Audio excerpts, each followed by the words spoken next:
አመሰግናለሁ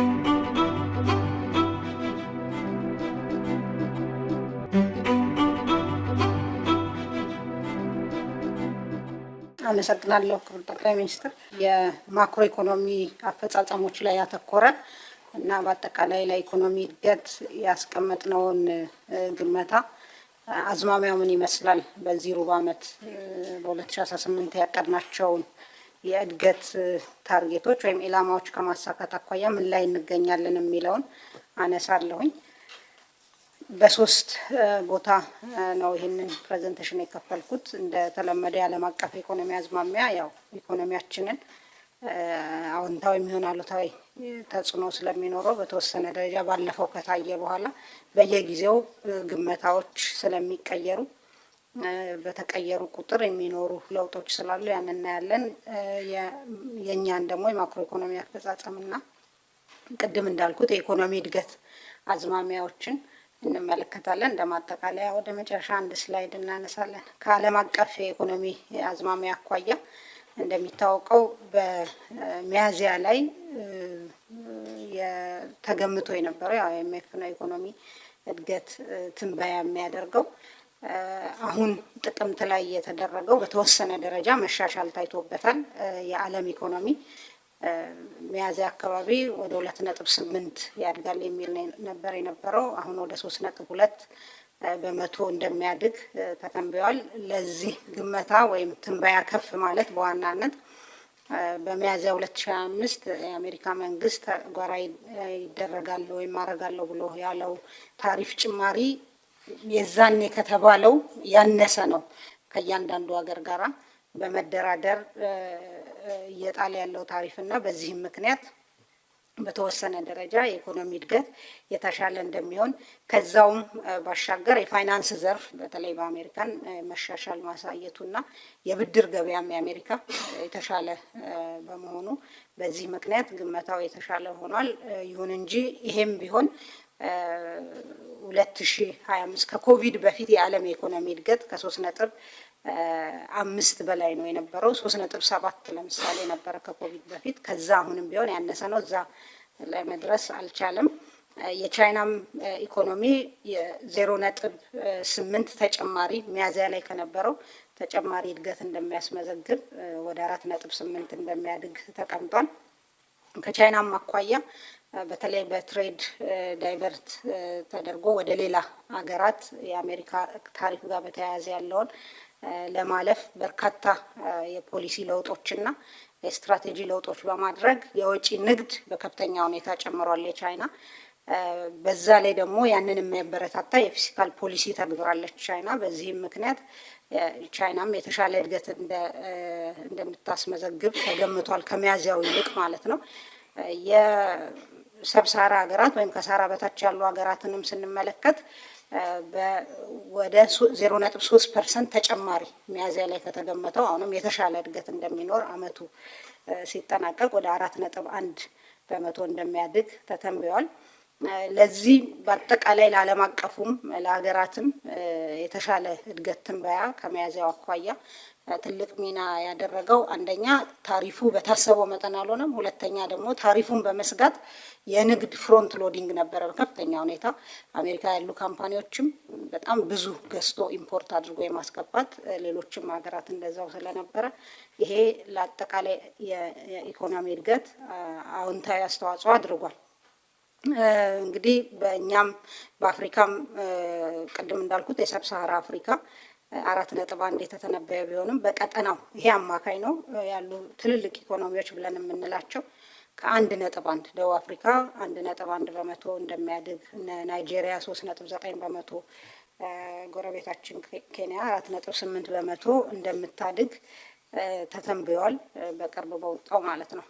ከንግድ አኳያ ስንመለከት የንግድ የእቃዎች ወጪ ንግድ አሁንም ነሐሴ አካባቢ 2025 የWTO ትንበያ እንደሚያሳየው በ0.9 በመቶ በ2025 ሲጠናቀቅ በአማካይ አጠቃላይ የእቃዎች ወጪ ንግድ እንደሚያድግ ነው። ታስታውሱ እንደሆነ ሚያዝያ ላይ የነበረን ትንበያ የሚያሳየው ኔጌቲቭ እንደሆነ ነበረ። ኔጌቲቭ 0.2% ነው። ይሄም አጠቃላይ ቅድም እንዳልኩት ልክ እንደ ኢኮኖሚ እድገቱ የአሜሪካ ታሪፍ በተባለው መጠን አለመተግበሩ፣ በዛው መጠን ግን ሌሎችም ፓኒክ አድርገው ንግድ ቶሎ የተለዋወጡበት አጋጣሚ ስለነበረ በዚህም ምክንያት የንግድም እንደዚሁ ከተጠበቀው ኔጌቲቭ ከነበረው የተሻለ መሆን ችሏል ማለት ነው። እና በአጠቃላይ በተለይ በእስያ ሀገራት ቻይናን ጨምሮ የውጭ ንግድ ከፍተኛ ሪሌቲቭሊ ከሌሎቹ አካባቢዎች የተሻለ እድገት እንዳለው እስያም መካከለኛው ምስራቅንም ጨምሮ ማለት ነው። ወሳኝ የሆኑ ሸቀጦች ዓለም አቀፍ ሁኔታን ዋጋን ስንመለከት በተለይ ለኛ ከኤክስፖርት አኳያ ትልቅ ቦታ ያላቸው ቡናና ወርቅ ናቸው። ቡናን ስንመለከት በ2025 የአረቢካ ቡና አማካይ ዓለም አቀፍ ዋጋ 2023 ከነበረበት ሲወዳደር በ87 በመቶ ጭማሪ አሳይቷል። በተለይ መስከረም 2025 ላይ ትልቁን ዋጋ የተሸጠበት ነው። $8.8 በኪሎ ግራም ማለት ነው። ይሄ በ2026 አሁንም ትልቅም ቢሆን ከ8.8 እየቀነሰ እንደሚመጣ ያሳያል። ለዚህ የተለያየ ምክንያት ይነሳል። በተለይ የቡና አቅርቦት በዓለም አቀፍ ደረጃ በተለያዩ ምክንያቶች ትልልቆቹ አምራቾችም እነ ብራዚልን የመሳሰሉ የምርት እድገታቸው በድርቅ ምክንያት ቅናሽ በማሳየቱ የታሪፍ ለውጦችም ያመጡት የራሱ ጫና አለ ማለት ነው እና እንግዲህ የቡና ዋጋም የተሻለ ሆኖ ይሄም ለኛ በጣም መልካም የሚባል ዜና ነው። ሌላው ወርቅ ነው። ወርቅንም ስንመለከት የዓለም አቀፍ ዋጋው 2023 ከነበረበት ስናወዳድረው በወቄት በ2025 በተለይ መስከረም ላይ በ89% እንደውም ከፍ ብሎ እናየዋለን።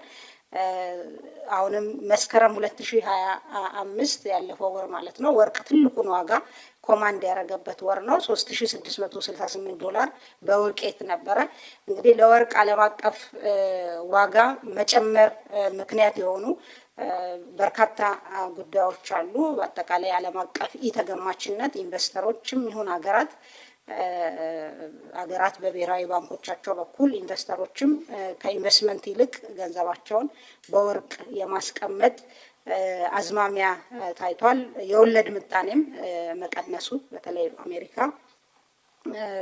ቅድም እንዳልኩት ሌሎች ኢተገማችነቶች በተለይ የጂኦፖለቲካል መካረሮች ኢንቨስተሮች የኢንቨስትመንት ውሳኔ ድሮ እንደሚያደርጉት ቶሎ እንዳያደርጉና ይልቁኑ ገንዘባቸውን በወርቅ እንዲያስቀምጡ ያደረገ ነው። በአጠቃላይ ዓለም አቀፍ ሁኔታው ይሄን ይመስላል። ኋላም አንዳንድ ቦታዎች ላይ የዓለም አቀፍ ሁኔታ የሚኖረውን እንደምታ አነሳለሁኝ።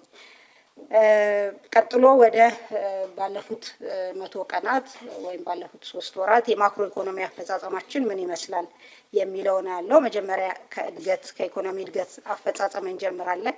የኢኮኖሚ እድገት አፈጻጸም ያው እንደምታውቁት የአመቱን ጂዲፒ መረጃ ተጠቃሎ የሚመጣው አመቱ ተጠናቆ ጥቅምት ላይ ነው።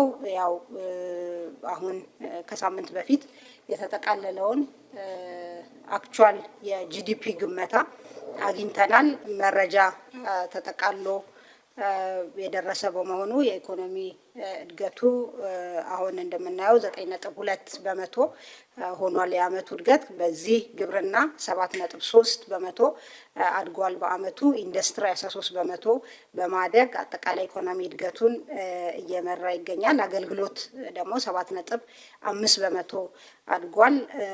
ከታች እንደምትመለከቱት ከ2010 ጀምሮ እንግዲህ የኢኮኖሚ እድገት በተለያዩ ተግዳሮቶች ምክንያት መቀዛቀዝ የዓለም ኢኮኖሚ እንደሆነው ማለት ነው በኮቪድ እና አገር ውስጥም በነበሩ ችግሮች የነበረ ቢሆንም ይሄ አሁን ዘንድሮ የተመዘገበው ኢኮኖሚ እድገት እንደሚያሳየው ወደ ደብል ዲጂት ትራጀክተሪ እየተመለስን ወይም መመለስ እየጀመረን መሆኑን ነው።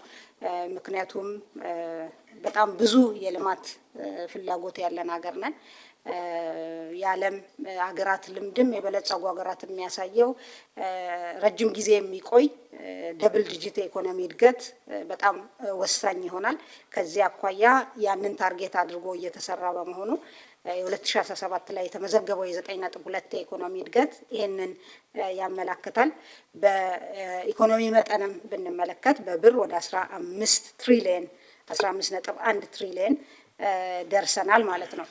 የዘርፎችን እድገት እንዲሁ ብንመለከት ቅድም እንዳልኩት ኢንዱስትሪ እድገቱን እየመራ ይገኛል። በግብርና ውስጥ በራሱም ከምርት ማደግ ባሻገር እዚህ ላይ በግብርና ውስጥ ያሉ ዝርዝሮችን ስለማያሳይ እንጂ ምርቱ ከማደግ ባሻገር ግብርና ውስጥ መዋቅራዊ ለውጥ እየተካሄደ ነው ያለው። ግብርናችን እንግዲህ ሃይ ቫልዩ ክሮፕስ ወደሚሉት እየተሸጋገረ ስንዴን፣ ሩዝን፣ የቅባት እህሎችን፣ ሆርቲካልቸር እነዚህ ሃይ ቫልዩ ክሮፕስ ናቸው። ከእርሻ አኳያ በዛ መልኩ እየሄደ ቢሆንም በሌላ መልኩ ደግሞ እነ አሳ፣ ማር፣ አጠቃላይ ላይቭ ስቶክ ለጂዲፒ ያለው ኮንትሪቢሽን በእጅጉ እያደገ መጥቷል ማለት ነው እና ግብርና በውስጡ መዋቅራዊ ለውጥ ተፈላጊውን መዋቅራዊ ለውጥ እያመጣ መሆኑን ያሳያል። ከኢንዱስትሪ አኳያ ለምሳሌ ብንመለከት አምና 9.2 በመቶ ነው እድገት ያስመዘገበው፣ ዘንድሮ 13 በመቶ ነው። ይሄም ዲዛይረብል የሚፈለግ ጥራት ያለው ኢኮኖሚ እድገት ከማምጣት አኳያ በእነዚህ ዘርፎች ላይ የሚመጣ እድገት በተለይ መዋቅራዊ ሽግግር ለማሳካት ወሳኝ በመሆኑ በኢንዱስትሪ ዘርፍ እየተሰሩ ያሉ ስራዎች ውጤት እያመጡ መሆኑን የሚያሳይ ነው። በዚህኛው ስላይድ ላይ የሚታየው አጠቃላይ ከኢኮኖሚ ከጂዲፒያችን ቅድም ካየነው መጠን ዘርፎች ምን ያክል ድርሻ አላቸው የሚል ነው። ከግብርና አኳያ 31.3 በመቶ ነው። ኢንዱስትሪ 30.2 በመቶ ሆኗል። ይሄ ከ1 ፐርሰንቴጅ ፖይንት በላይ ጨምሯል። ኢንዱስትሪ ቅድም ያየነውን የኢኮኖሚ እድገት መሪነትም እዚህ ጋር በሼር ወይም በድርሻም እያየነው እንገኛለን። አገልግሎት 39.6 በመቶ ነው። እንግዲህ ለ9.2 በመቶ የኢኮኖሚ እድገትም በፐርሰንቴጅ ፖይንት ወይም በመቶኛ ዘርፎች እንዴት ኮንትሪቢዩት አደረጉ ወይም አስተዋጽኦ አደረጉ የሚለውን ስናይ አሁንም ትልቁን የሚወስደው ኢንዱስትሪ ነው። 3.7 በመቶ ኮንትሪቢዩት አድርጓል፣ አስተዋጽኦ አድርጓል። ይሄ እንግዲህ መዋቅራዊ ሽግግር ለማሳካት በጣም ተቸግረን የቆየን ሀገር ነን። እንደምናውቀው የኢንዱስትሪ ዘርፉ በተለይ ማኒፋክቸሪንግ ዘርፉ ላይ ትልቅ ተግዳሮት ሆኖ የቆየ ካለበት ብዙ አልንቀሳቀስ ብሎ አስቸግሮ የቆየ ዘርፍ ነው። አሁን ግን እንደምናየው የማኒፋክቸሪንግ ዘርፍ በፐርሰንቴጅ ፖይንት ሲታይ ትንሽ ይመስላል፣ ግን 0.1 ፐርሰንቴጅ ፖይንት ከአምና እንኳን ጭማሪ ያሳይቷል ማለት ነው። ሌሎች ዘርፎች በተለይ ጥራት የሌለው ኢኮኖሚ እድገት ምንጭ ሆነው ከዚህ በፊት ለነበረን አጠቃላይ የማክሮ ኢኮኖሚ ኢምባላንስ ምክንያት የሆኑ አይነት ለምሳሌ የኮንስትራክሽን ዘርፍ እድገትን የሚመራበት ዘመን ነበረ። ታስታውሱ እንደሆነ ከፍተኛ አግሪጌት ዲማንድን በማሳደግ ከፍተኛ መዛባት አስከትሎ በተለይ የሰፕላይ ሳይዱ ላይ በሚፈለገው መጠን ባለመስራታችን ገበያ ላይ ትልቅ መዛባት ነበር። አሁን የኮንስትራክሽን ዘርፍ እያደገ ነው በቮሊዩም በከፍተኛ ሁኔታ። ይሁንና ከኮንትሪቢዩሽን አኳያ ሌሎቹ በተለይ የእድገት ጥራት ማሳያ የሆኑት ግብርናና ማኒፋክቸሪንግ ዘርፍ ማዕድን እየተረከቡት ይገኛሉ። ማዕድንን ብንመለከት በኢትዮጵያ ኢኮኖሚ ውስጥ አስተዋጽኦ ዝቅተኛ የነበረ ነው። አምና 0.1% ከነበረበት ዘንድሮ ወደ 1 ፐርሰንቴጅ ፖይንት ለ9.2 ማለት ነው ኮንትሪቢዩሽኑ ከፍ ማለት ችሏል ማለት ነው። ኤሌክትሪክ እና ውሃም እንደምንመለከተው 0.1 በመቶኛ ከነበረበት ወደ 0.2 አድጓል። በአጠቃላይ ይሄ ስብጥር የሚያሳየን አንደኛ የኢኮኖሚ እድገታችን ጥራት ያለው ከአምራች ዘርፎች የሚመነጭ ጥራት ያለው የስራ እድል የሚፈጥር እሴት ጭማሪው እንደዚሁ ከፍተኛ የሆነ ዘርፍ እየመጣ መሆኑንና መዋቅራዊ ሽግግርን በደንብ እየያዝነው መሆኑን ያሳያል። ኢቭን በአገልግሎት ዘርፍም ቢሆን የአገልግሎት ዘርፋችን ኢምፖርትን አብዛኛው ከንግድ ከጅምላና ችርቻሮ ንግድ የሚመጣ ነው።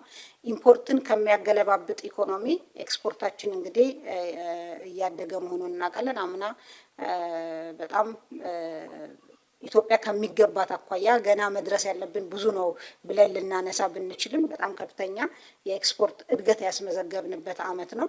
ከዚያ አኳያ የአገልግሎት ዘርፉም ጥራት በእጅጉ እየተሻሻለ መምጣቱን ቅድም እንዳልኩት ኢምፖርት ከሚያገለባብጥ ንግድ ኤክስፖርትን ወደ ፋሲሊቴት ወደሚያደርግ ንግድ ከፋይናንስ ሴክተር የሚመነጭ ከዘመናዊ ዲጂታል ዘርፍ የሚመነጭ የአገልግሎት ዘርፍ እድገት እየሆነ መምጣቱን ያሳያል። እንግዲህ እንደ መንግስት ጥራት ያለው ኢኮኖሚ እድገት ማስመዝገብ ተብሎ የተያዘውን ግብ እየተሳካ ጥሩ ፕሮግረስ ላይ ያለ መሆኑን ያሳያል ማለት ነው። ሌላው ቀጥዬ ማሳያችሁ የኢኮኖሚ እድገት ትንበያችን ነው። እንግዲህ በ2018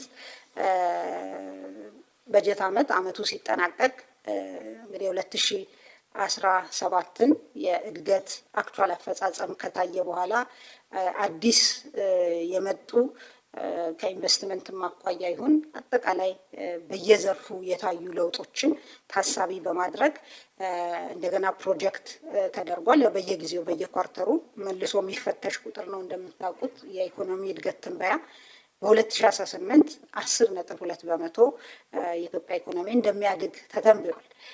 በርካታ ነገሮች እንደ ታሳቢ ተወስደዋል። ሪፎርም የጀመርናቸው የሪፎርም ስራዎች አሉ። ግማሹ ማቹር እያደረገ ነው። ቀድመን ያደረግናቸው ሪፎርሞች ኢምፓክታቸው ላግ አድርጎ የሚመጣበት ጊዜ ነው። ሁለተኛው ምዕራፍ የሀገር በቀል ኢኮኖሚ ማሻሻያም እንደዚሁ ገና እየተተገበረ ነው ያለው። የዚህም ሪፎርም አጠቃላይ የንግድና ኢንቨስትመንት ከባቢን ከማሻሻል አኳያ ትልቅ ሚና ያለውን የዲጂታላይዜሽንን የሲቪል ሰርቪስ ሪፎርምን በተለይ የመሶብ የአንድ ማዕከል አገልግሎት ዜጎች አገልግሎት መብታቸው ስለሆነ በቅልጥፍና በጥራት ከማግኘት ባሻገር ኢኮኖሚ ውስጥ ትልቅ ቅልጥፍና በመጨመር ለኢንቨስትመንት ምቹ ሁኔታ ከመፍጠር አኳያ ትልቅ ሚና የሚጫወት መሆኑ ይሄ በደንብ ታሳቢ ተደርጓል። በሌማት ትሩፋት፣ አረንጓዴ አሻራ የኢትዮጵያ ታምርት ውጥኖች ውጤት ማሳየት ጀምረዋል። በተለይ ከተሟላ የማክሮ ኢኮኖሚ ሪፎርም ጋር በተያያዘ የውጭ ምንዛሪ አቅርቦት መሻሻሉ አጠቃላይ ኢኮኖሚ ውስጥ የተሻለ መሳለጥን አምጥቷል። የመካከለኛ ዘመን የገቢ ስትራቴጂ ጋር መተግበር ጋር ተያይዞ ገቢ መጨመርና ይህም በመንግስት በኩል በተለይ በማህበራዊና ኢኮኖሚያዊ መሰረተ ልማቶች የሚሆኑ አገልግሎቶች ላይ የሚደረገው ኢንቨስትመንት እንዲጨምርና በመንግስት አገልግሎት በኩል የሚመጣውም እድገት ትልቅ እንደሚሆን ታሳቢ ተደርጓል። ቅድም የኢንቨስትመንት ከባቢ ሁኔታን አንስቻለሁ። በአጠቃላይ ግን የኢንቨስትመንት መሳብ እሳቢያችን ወደ ሄድ ሃንቲንግ ጥሩ ጉድዊል ያላቸው ኢንቨስተሮችን አቅም ያላቸው ኢንቨስተሮችን የመሳብ እና የድርድር በንግግር የማምጣት እሳቤ እንደ አዲስ እየተከተልን በመሆኑ ትልልቅ ኢምፓክት ያላቸው ኢንቨስትመንቶችን ማምጣት ተችሏል። ኋላም የማነሳቸው ኢንቨስትመንቶች ይኖራሉ። እነዚህ እንግዲህ የራሳቸው ኢምፓክት ይኖራቸዋል ወይም ተጽዕኖ አዎንታዊ ተጽዕኖ ይኖራቸዋል በኢኮኖሚ እድገቱ ላይ። ከዚህም ባሻገር ግን የመንግስት እና የግል ዘርፉ ትብብር በፐብሊክ ፕራይቬት ዳያሎግ የሚሆን የግሉን ዘርፍ ችግሮች እየነቀሱ እየለዩ የመፍታትና የማምረት አቅም የማሳደግ በአጠቃላይ ምርትና ምርታማነትን የመጨመር ስራ ላይ ትልቅ ሚና እየተጫወተ በመሆኑ መንግስትም ከዚህ አኳያ ይሄም እንደ አንድ ታሳቢ ተደርጓል። የልማት ፋይናንስም ተሻሽሏል። ንግድ ባንኮች ለምሳሌ አምና የነበረው የብድር ጣሪያ 18% ከነበረበት ወደ 24% ከፍ ማለቱ የራሱን ተጨማሪ እድል ይሰጣል። ንግድ ባንኮች 20% የግብዣ ቤት ቦንድ ግዢ ይገዙ ነበር፣ በግድ ያ እንዲቀር ሆኗል። ይሄም ተጨማሪ ስፔስ ለፕራይቬት ሴክተሩም ይሁን ለሌላ ለሚፈልግ ብድር የመስጠት እድል ይሰጣል። የካፒታል ገበያ ኢኮኖሚ ውስጥ የፋይናንስ ገበያን በማሳለጥ ስራ መጀመሩ ከሪፎርም በኋላ አጠቃላይ የውጭ ፋይናንስ ፍሰትም የተሻለ ሆኗል። ከዕዳ ሪስትራክቸሪንግም ጋር ተያይዞ የሚመጡ የተሻሉ ጉዳዮች አሉ ማለት ነው። እንግዲህ የዓለም እና የንግድ አጋሮቻችንም የኢኮኖሚ ሁኔታ በተሻለ እንደሚያድግ መተንበዩ የራሱ ትልቅ አስተዋጽኦ አለው። ምክንያቱም ከኛ ጋር የሚሰሩ ከኛ ጋር የንግድ አጋር የሆኑ ሀገራት የተሻለ ኢኮኖሚ ካስመዘገቡ የተሻለ እቃ ይገዛሉ፣ ኢንቨስትመንትም የተሻለ ይሆናል ወደ ሀገራት ፍሎ የሚያደርገው ነው። እንግዲህ ቀስ እያሉ ኢኮኖሚው ላይ ውጤታቸውን የምናይ ነው የሚሆነው።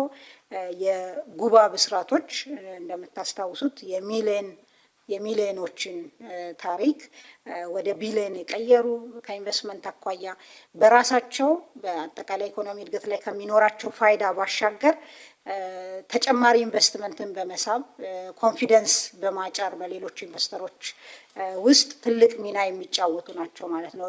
ይህን ሁሉ ታሳቢ በማድረግ አጠቃላይ ኢኮኖሚ እድገት 10.2 በመቶ እንደሚሆን እንግዲህ ተተንብዋል ማለት ነው። በዚህ ውስጥ ግብርና 7.8 በመቶ ያድጋል። ግብርናም የራሱን ታሳቢዎች ተይዞለታል። የመስኖ የሜካናይዜሽን እና ኮሜርሻላይዜሽን ስራዎች እንደሚስፋፉ በዚህ ውስጥ አጠቃላይ የሪፎርም ስራዎችን በግብርና ውስጥ በርካታ ሪፎርሙን መሰረት ተደርገው የወጡ ህጎች አዳዲስ ህጎች አሉ። እነዚህ ህጎች ወደ ስራ ገብተው ውጤት የሚያመጡበትም አመት እንደሆኑ ታሳቢ ተደርጓል። አዳዲስ የመስኖ ፕሮጀክቶች ወደ ስራ እየገቡ ነው። ተጨማሪ ውሃን ከመሬት ማገናኛ ሜካኒዝሞችን እንግዲህ በርካታ ፓምፖች አርሶ አደሮች ገቢያቸውም እያደገ በመሆኑ ከዚህ ቀደም ከነበሩት በብዙ የሚበልጡ ፓምፖች ስራ ላይ ይገኛሉ። እነዚህም በተለይ ከኩታ ገጠም እርሻ መስፋፋት ጋር ተያይዞ ምርትና ምርታማነትን በእጅጉ እንደሚጨምሩ ታሳቢ ተደርጓል። አሁን ባለንበት ከ55% በላይ ስሞል ሆልደር ፋርመርስ ወይም አነስተኛ ይዞታ አርሶ አደሮች በቁጥር ወደ 12.3 ሚሊዮን ሄክታር የሚሆን በኩታ ገጠም እየታረሰ ነው። ይሄ ማለት ከምርትና ምርታማነት ከቴክኖሎጂ አፕሊኬሽን በአጠቃላይ የተሻለ ፓኬጆችን ተግብሮ የተሻለ ውጤት ከማምጣት አኳያ ትልቅ ሚና ይኖረዋል። ቅድም እንዳልኩት በግብርና ውስጥ እየተካሄደ ያለው የመዋቅራዊ ሽግግር የግብርና ምርት ስብጥር እየተለወጠ ነው። ሃይ ቫልዩ ፕሮዳክት ክሮፕስ የምንላቸው እና እንደዚሁም ላይቭ ስቶክ ላይ ትልቅ ውጤት እየመጣ ነው ያለው። ሆርቲካልቸር በእጅጉ እየጨመረ ነው። ከመስኖም ጋር ተያይዞ ውጤታማም እያደረገ ያለ ዘርፍ በመሆኑ አርሶ አደሮች እየመረጡት ወደዚህ ዘርፍ እየገቡ ነው። የስጋና ወተት አጠቃላይ ውጤቶች መጨመር በተለይ ስጋ ወደ ውጪ የመላክ አዳዲስ መዳረሻዎች ዘንድሮም የተጀመሩ ኦልሬዲ ወደ ስራ የገቡም አሉ፣ ወደፊትም የምናያቸው። እነዚህ ሁሉ በአጠቃላይ በግብርናው ዘርፍ የሚኖረውን የእድገት ታሳቢ ሆነው ተወስደዋል ማለት ነው። እንደው ባለፉት 100 ቀናት ወይም 3 ወር ከዚህ አኳያ ምን ጉዳዮች ነበሩ በግብርና ውስጥ ብለን ስንመለከት እንግዲህ እስካሁን ባለው አመቱን ሙሉ ግብርና አለ። እስካሁን ባለው በዘር የተሸፈነ መሬትን ብንመለከት በዚህ አመት ውስጥ የሚያዝ ወደ 26 በጠቅላላ ወደ 26.32 ሚሊዮን ሄክታር መሬት በዘር ተሸፍኗል። ከዚህ ውስጥ ሰብል 23.76 ሚሊዮን ሄክታር ነው። ሆርቲካልቸር ደግሞ 2.45 ሚሊዮን ሄክታር ነው። ከአምና ተመሳሳይ ወቅት ጋር ሲወዳደር የሆርቲካልቸር በ31.7% ጨምሯል። ይሄ ቅድም እንዳልኩት ትልቅ እሴት ያለው ሃይ ቫልዩ ክሮፕ ከሚባሉ ውስጥ ነው። በጂዲፒም ላይ ኢምፓክቱ ትልቅ ነው። ከዛም ባሻገር በአርሶ አደሮች ገቢ ላይም ትልቅ አስተዋጽኦ አለው። በመኸር አነስተኛ አርሶ አደር በሰብል የተሸፈነው 20 ሚሊዮን ሄክታር ነው። ይሄ ከእቅድ አኳያ ምን ይመስላል የሚለውን ብንመለከት አጠቃላይ መሬት 98% እስካሁን ባለው ከእቅዳችን አኳያ ሸፍነናል። ሰብልን ብንመለከት ሰብል ብቻ 99%፣ በመኸር አነስተኛ አርሶ አደርን ብንመለከት ከ100% በላይ ከታቀደው በላይ በዘር ተሸፍኗል። በተለይ ወሳኝ የምንላቸው ተኪ ምርቶችና የኢንዱስትሪ ግብአት የሆኑ ክሮፖችን ብንመለከት ስንዴ ለምሳሌ ወደ 4.34 ሚሊዮን ሄክታር እስካሁን ባለበት ተሸፍኗል በዘር። ይሄ ከእቅድ አኳያ 97% በላይ ነው። ሩዝን ብንመለከት 1.52 ሚሊዮን ሄክታር ተሸፍኗል።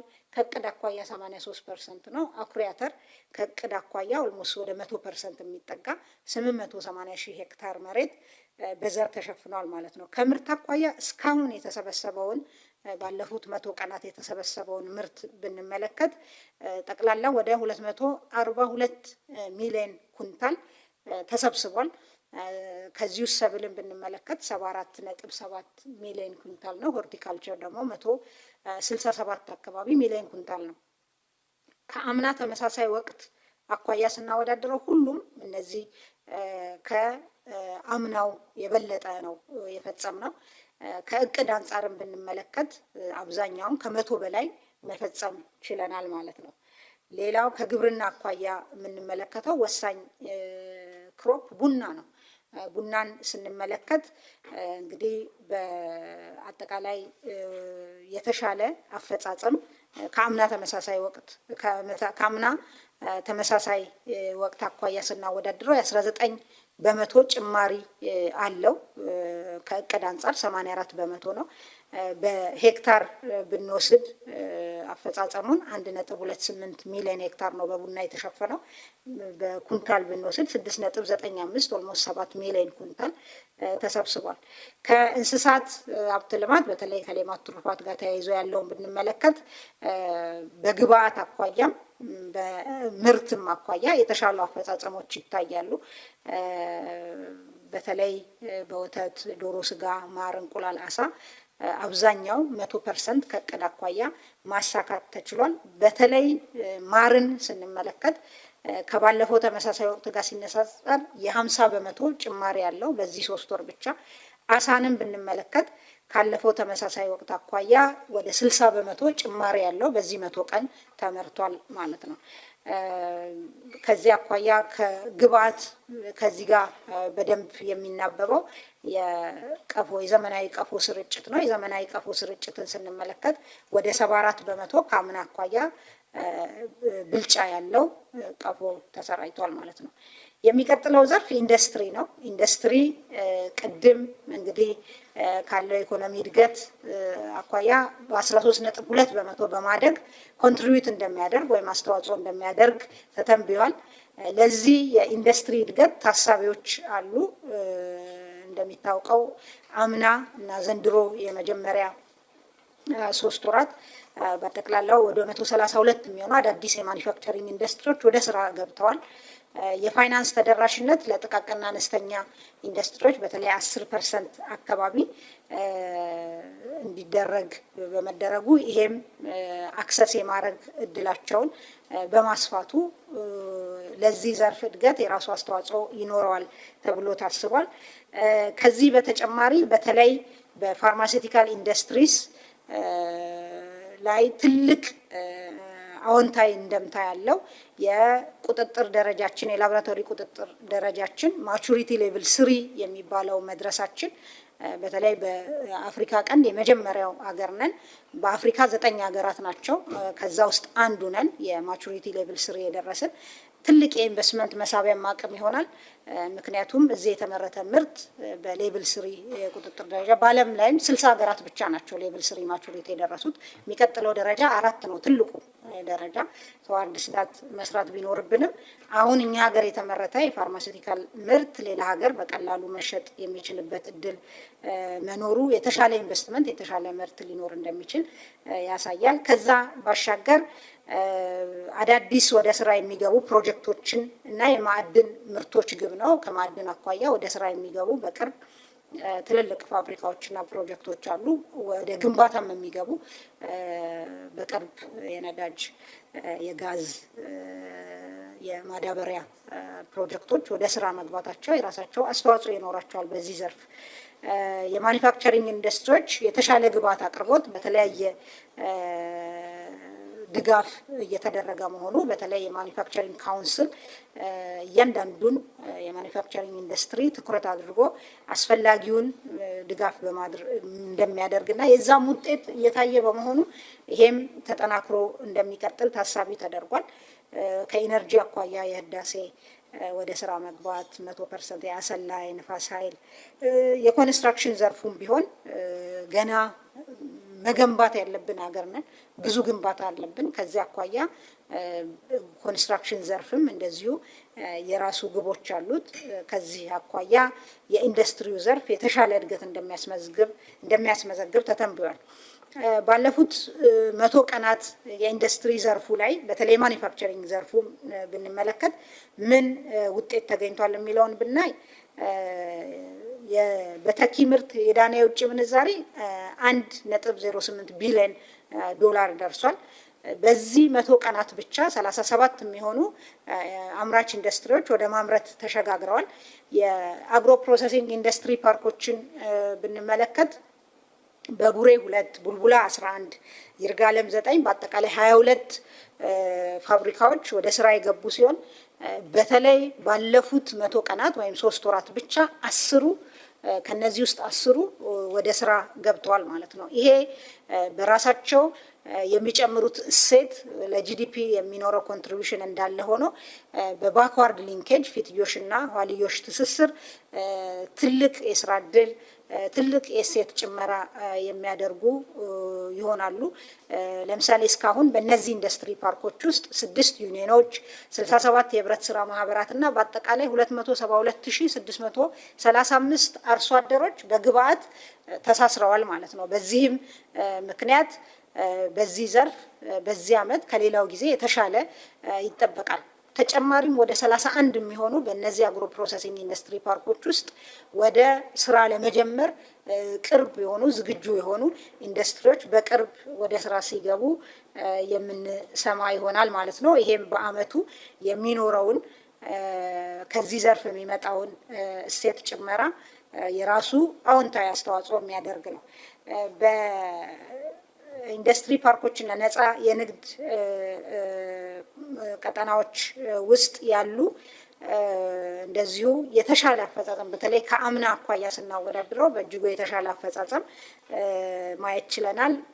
ከዚህ አዳዲስ ኢንቨስትመንቶች መምጣታቸው ብቻ ሳይሆን በእነዚህ ፓርኮች ውስጥ የሚመጡ ኢንቨስትመንቶች የሚያመርቱት የምርት አይነት ዓለም ላይ ተፈላጊ የሆኑ በቴክኖሎጂ ሶፊስቲኬሽንም የተሻሉ ሆነው ዓለም ሁሉ የሚወዳደርበት ኤሪያ ላይ ሳይሆን በተሻለ ተወዳድረን ልንሸጥበት የምንችል የእኛንም የኢኮኖሚ ጥንካሬ በእጅጉ የሚጨምር ከላይት ኢንዱስትሪስ ከምንላቸው ከለመድናቸው በደንብ እየዘለልን ወደሚቀጥለው ደረጃ እየሄድን እንደሆነ የሚያሳዩ ሶላር ሴል ምርት ጋር ተያይዞ ያለውን እናያለን። በየወሩ ለምሳሌ ከሶላር ሴል ብቻ 15 ሚሊዮን ዶላር ኤክስፖርት ማድረግ ተጀምሯል።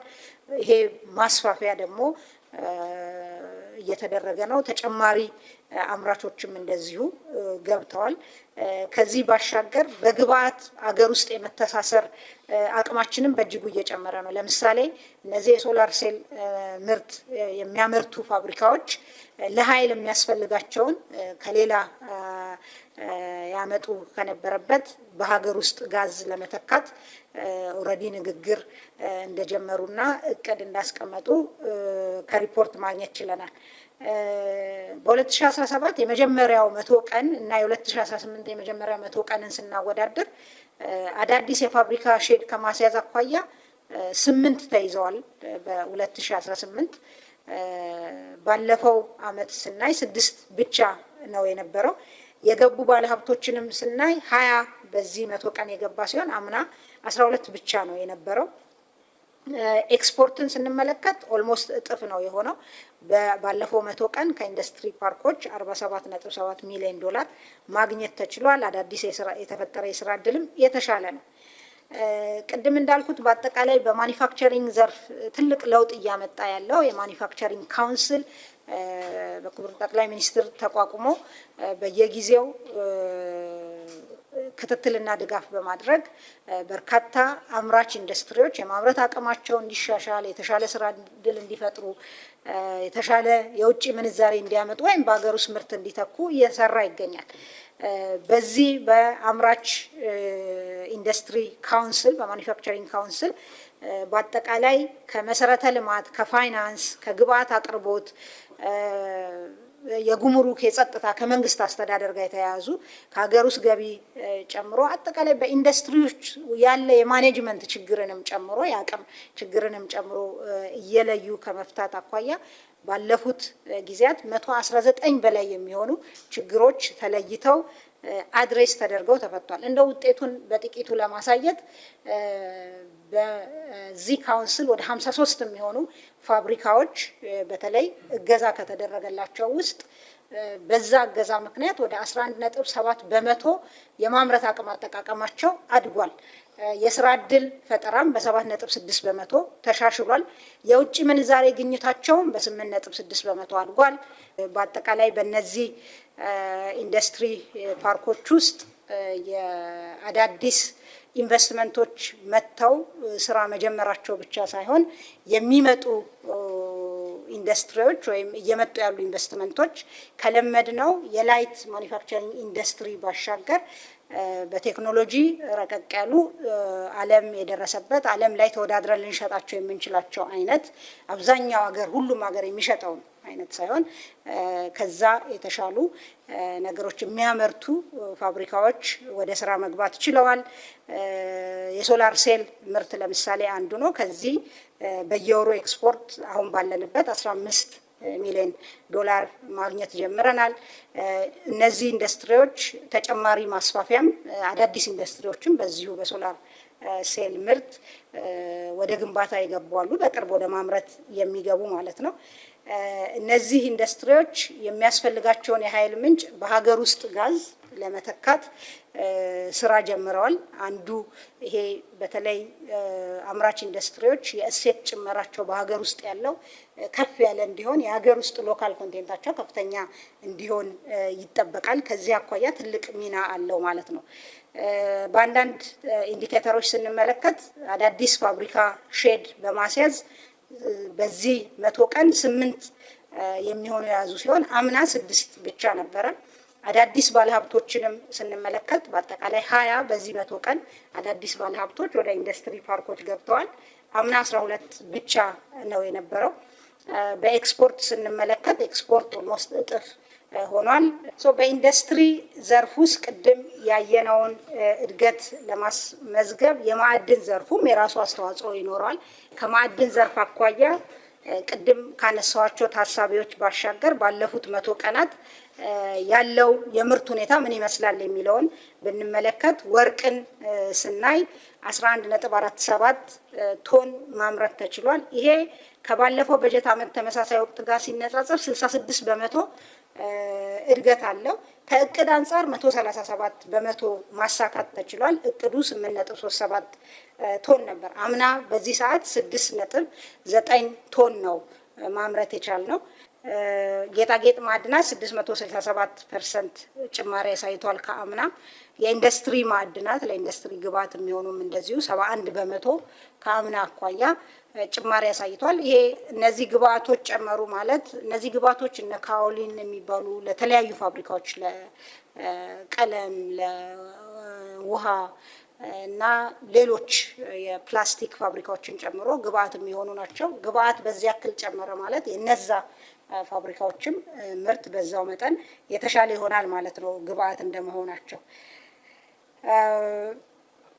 ተኪ ምርቶች ብለን የምንላቸውን ለምሳሌ ድንጋይ ከሰልን ብንመለከት ከእቅድ አንጻር 110% ተሳክቷል። ከአምና ተመሳሳይ ወቅት አኳያ 131 በመቶ ያሳያል። ብረት እንደዚሁ ለረጅም ጊዜ እንደምታውቁት የብረት ምርት ሲቀንስ ከነበረበት ከአምና ጀምሮ የተሻለ ውጤት እያመጣ ያለ ነው። ከተመሳሳይ ወቅት ከአምና እንኳን በ36% የበለጠ የብረት ምርት ተመርቷል ባለፉት 100 ቀናት። ከእቅድ አንጻርም ከ100% በላይ ማሳካት ተችሏል። ሲሚንቶም እንደዚሁ ከአምና ተመሳሳይ ወቅት አኳያ 57.6 በመቶ ጭማሪ ያለው ተመርቷል በ100 ቀናት። ሌላው እንግዲህ ከእቅድ አንጻር 89 በመቶ ነው። በማዕድን ዘርፍ በቀጣይ ትልቅ ውጤት የምናይበት እንደ ኢንቨስትመንትም በኢንቨስትመንት አካውንት የምናደርገው። ከዛም ባሻገር በግንባታ ሂደትም ኋላ ምርት ደረጃ ስንደርስም ለሀገራችን ኢኮኖሚ ትልቅ ለውጥ የሚያመጣ ሌሎች አገራት የእድገት ትራጀክተሪያቸውን ሲቀይሩ ኮንትሪቢዩት ካደረጉ ዘርፎች መካከል በዋናነት የሚጠቀሰው የማዕድን ዘርፍ ነው። የማዕድን ዘርፋችን ካንቀላፋበት እንግዲህ ተነስቶ ሀብታችንን አይተን የመጠቀም አቅማችን መሻሻሉን በእጅጉ የሚያሳይ ነው።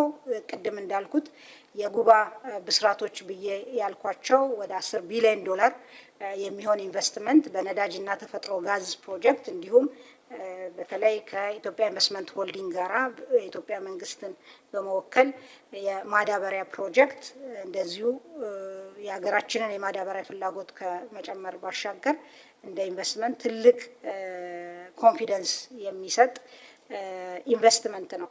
ከዛ ባሻገር እንግዲህ እነዚህ በስራ እድል ፈጠራ እንኳን በግንባታ ሂደትም ይሁን ከተጠናቀቁ በኋላ ያለውን ብንመለከት በጣም ትልቅ ሚና የሚጫወቱ የነዳጅና ተፈጥሮ ጋዝ ፕሮጀክትን ብንመለከት ለምሳሌ ወደ ስራ የገባው ተመርቆ ወደ በአመት 111 ሚሊዮን ሊትር የሚያመርተው ወደ 200 ሰራተኞችን ይሄ መጀመሪያ ዙር የተመረቀው ማለት ነው የቀጠረ ነው።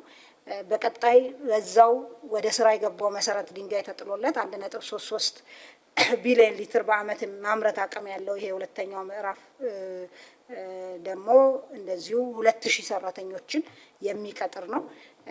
የነዳጅ ማጣሪያው የጎዴ ወደ 2000 ቋሚ ሰራተኞችን ይቀጥራል። የማዳበሪያ ፋብሪካው 1200 ቋሚ እንደዚሁ 3000 ጊዜያዊ በግንባታ ጊዜው የሚቀጥር ነው። በአጠቃላይ 8400 ጠቅላላ ሰራተኛ የሚቀጥር ነው። ከስራ እድል ፈጠራ አኳያ ብቻ ብንመለከት በትንሹ ይሄ ቀጥታ ያለውን ነው የምነግራችሁ። ቀጥተኛ ያልሆነ በእነዚህ ኢንቨስትመንቶች እዛ አካባቢ መሄድ የሚፈጠረው ተጨማሪ የስራ እድል እንዳለው ነው። እንግዲህ ከስራ እድሉ ባሻገር በጣም ትልልቅ እሴቶችን ለእድገታችንም ይሁን በአጠቃላይ ለኢኮኖሚው የሚያመጣ ነው። የሌላው ከማዕድን ዘርፍ አኳያ በቅርብ ወደ ስራ የሚገባውና ሙከራ ላይ ያለው የኩምሩክ ጎልድ ማይኒንግ ነው።